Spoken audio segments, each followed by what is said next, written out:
Enabenkashana kaMenzi eyaphuza umlaza ngameva endlela nasezansi ifundazwe zethu zonke ikhona eNingizimu Afrika nangaphandle kweNingizimu Afrika sabengelela ngani zakwethu lena-ke i-Black Live TV igama lami uKing Sichaka ngwakaluqa isibongo uhlelo sikulona-ke namhlanje libuza ukuthi uthakathwa ngubani. Yes, lapho namhlanje sizobuza lo mbuzo nje sizwa abantu ukuthi bakhunkulekile bakhunkula obani sizozwa-ke kwisihambeli sethu esinaso namhlanje ukuthi sona sithakathwa ngubani. Sawubona.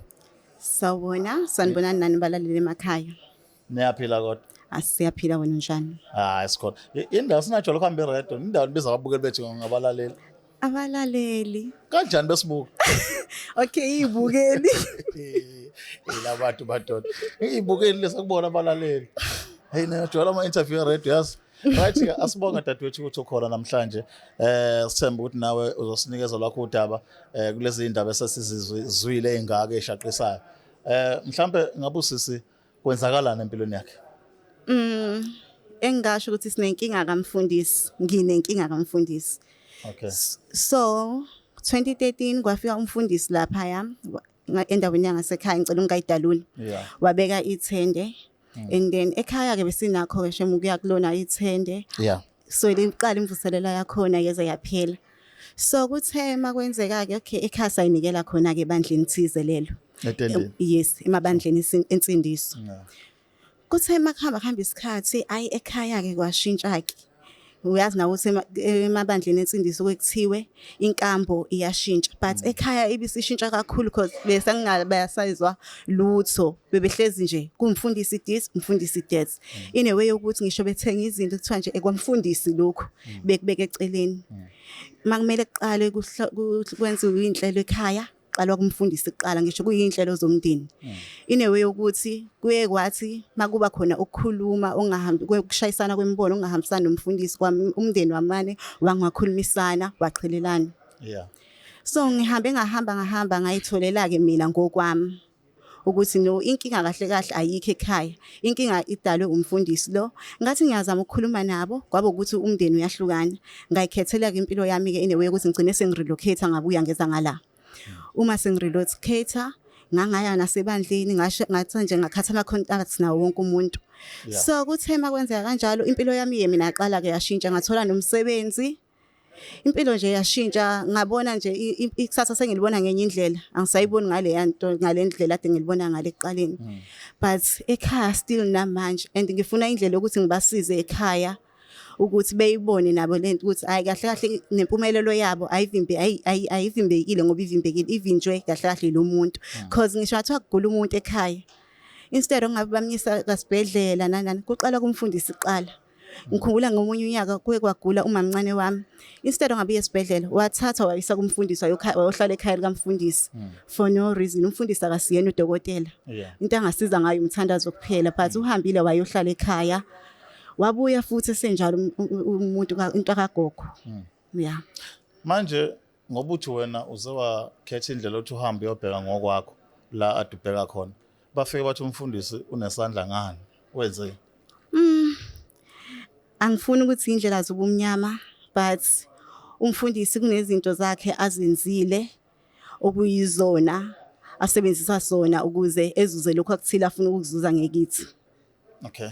Yeah. Like maybe izinto uyayithola njengoba injalo. Njengoba injalo. Because kuye wadlula umkhulu wathi umkhulu mayedlula egula umkhulu kuthe umkhulu mayedlula okuyinto namanje sangidida ukuthi waye umkhulu wenza njalo.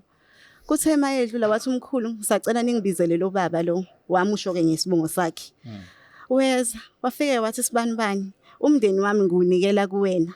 Okuyisho namanje ukuthi waye umkhulu umndeni wethu wawuthatha wawunikela kulo muntu ekubeni lo muntu engekwesinye isibongo akasiso ngisho isihlobo sethu ukuthi ungumfundisi kuphela but yonke into siqala kuyena unjengenhloko yasekhaya njengamanje. Ngokusho kwalomuntu wawuye kuyena wafike wathi umfundisi lento ayenza kuyena into ayenzele kini noma into nje wonke umuntu osonda khona onesimo esifanayo nalesi sakini? Hayi wonke umuntu osonda khona onesimo esifanayo isekhaya. Kini nani mkahle? Siyazama. Okay. Yeah. Mawuthi niyazama usho ukuthi nani asikaze sokole. Angikaze nisokole. Okay. Ake ngitholeke manje ukuthi wena ngesikhathi lento yenza qala ke siqale ngitholela ukuthi ekhaya nani bangaki? Okay. Kahle kahle mangithi ekhaya ngikhulele ekhaya komalume ne. Okay. So ugogo ubenezingane ezu11 but zidlulile in a way ukuthi njengamanje usele nezingane ezu4. Badlulile bonke kuthola ukuthi ngonyaka kuye kudlule 3. Sure. Yeah. So sahamba ke sancipha ngoba sisele njengamanje sibancane.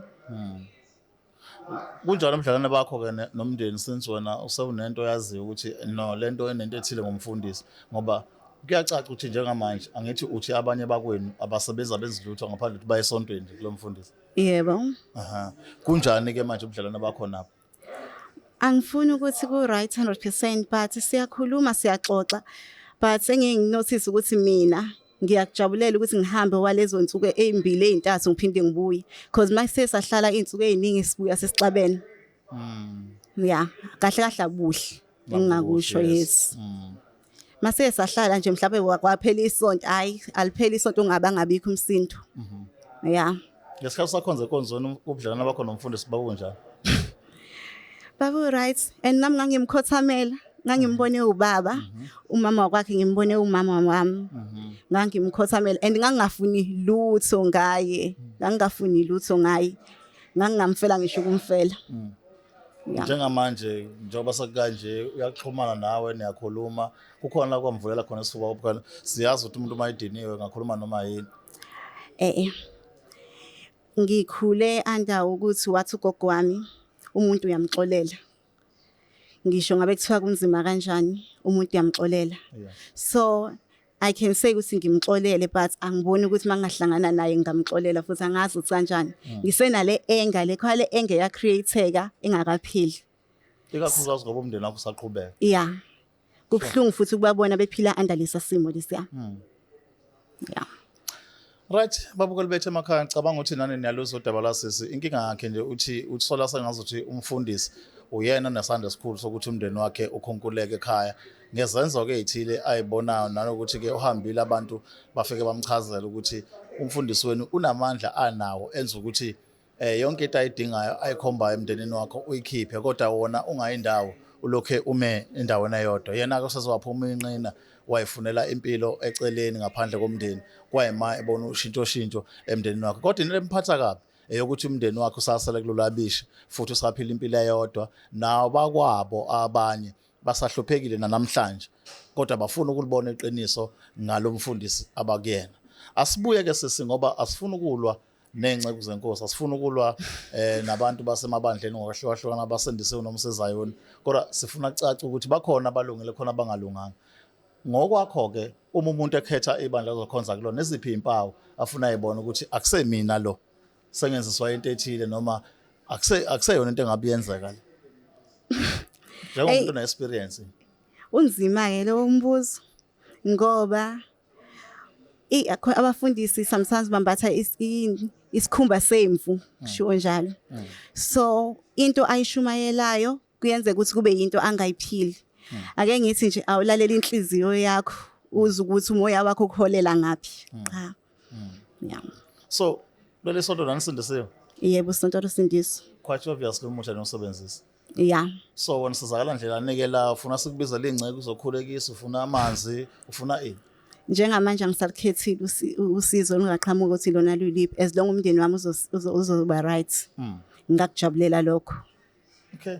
Sibonga kakhulu isikhathi sakho sisinawe thuba nje ukuthi uzosixoxela udaba olukhulu kangaka. Siyabonga. Babukele emakhaya iBlack Life TV sinayo la ogameni ke lo hlelo libizwa ukuthi uthakatha ngubani. Siyathemba ukuthi nawe khona ukufunda silosi njalo sizama sixoxa nawe sizwe ukuthi ngabe kwenzalani. Kabalami King Sichaka okunye ke kufuna ukudlulisa ukuthi maduze soba nenhlelo ethi esizozenza la soba sihambele khona indawo ezahlukahlukene efana Johannesburg efana Cape Town efana Limpopo efana Northern Cape noma ikephi la eNingizimu Afrika okugcina siyaphuma ngaphandle kwecountry sibhekise phakathi eGerman siyoza ukuthi abantu bakhona bakhala ngani so asazi-ke mhlawumbe nawe uzofuna ukuba ingxenye yokuthi usimeme ngakini wazi-ke kodwa ukuthi asilali phandle asigeze endishini nje ziningi izinto yabona asikhombi phezulu iteksi eziningi nje izinto nawe uzo-organize ubone ukuthi abantu laba bafikile abeze kimi otherwise le Black Life TV igama lohlelekwe uthakathwa ngubani igama lami King Sithaka Ngluqa sibonga kakhulu kuma-producers nabo bona bonke aba-behind the scene sithemba ukuthi sophinde sibonane kwisiqephu esilandelayo sale kahle.